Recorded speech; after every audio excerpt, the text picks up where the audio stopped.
گیا کہ کسی شخص نے رشوت لی اور اس رشوت کے پیسوں سے گھر خرید لیا، اب اس کا انتقال ہو گیا، تو ورثاء کے لیے کیا حکم ہے؟ کیا وہ گھر کو اپنی ملکیت میں لے سکتے ہیں؟ یہ کیا کریں؟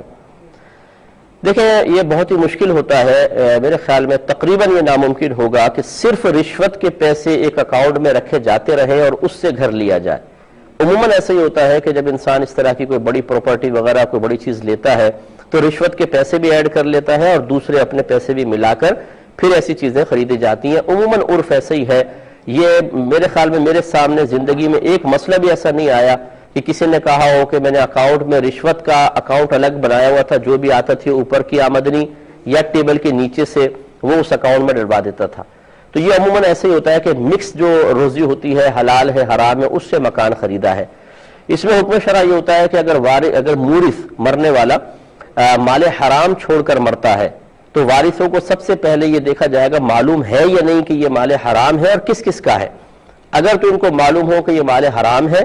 اور فلاں فلاں کا ہے تو ان کو چاہیے کہ وہ مال ان تک پہنچائیں۔ لہذا اگر بچوں کو پتا ہے کہ یہ مکان میں اتنا پیسہ رشوت کا لگا اور کس کس سے رشوت لی ہے، بالفرض کر لیں، تو ان کو پھر چاہے مکان بیچیں چاہے اتنا پیسہ ان لوگوں تک پہنچائیں، یہ لازم ہے۔ دوسرا یہ ہے کہ وارثوں کو نہیں معلوم، کہ یہ معلوم ہے کہ حرام تو ہے لیکن کتنا ہے یہ پتہ نہیں ہے، یا یہ معلوم ہی نہیں ہے کہ انہوں نے حرام کمایا ہے، تو ایسی صورت میں کہ جب خالصتاً حرام نہ ہو، معلوم تو ہے حرام ہے یا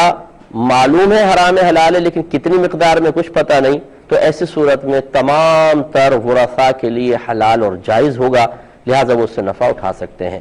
خلاصہ کلام یہ ہے کہ اس قسم کے جو ورثاء ہیں وہ سب سے پہلے دیکھ لیں کہ کیا ان کو مال حرام کا پتہ تھا کہ مثلا مکان 25 لاکھ کا ہے تو 5 لاکھ مال حرام ہے، تو بہتر ہے کہ وہ 5 لاکھ ان ورثاء تک، ان لوگوں تک پہنچائیں جن سے لیا گیا تھا، اور وہ لوگ معلوم نہ ہو تو ان کی طرف سے صدقہ کر دیں، اور اگر ایسا نہیں ہے، انہیں نہیں پتا، تو پھر ان کے لیے مکان بالکل حلال ہے۔ ایک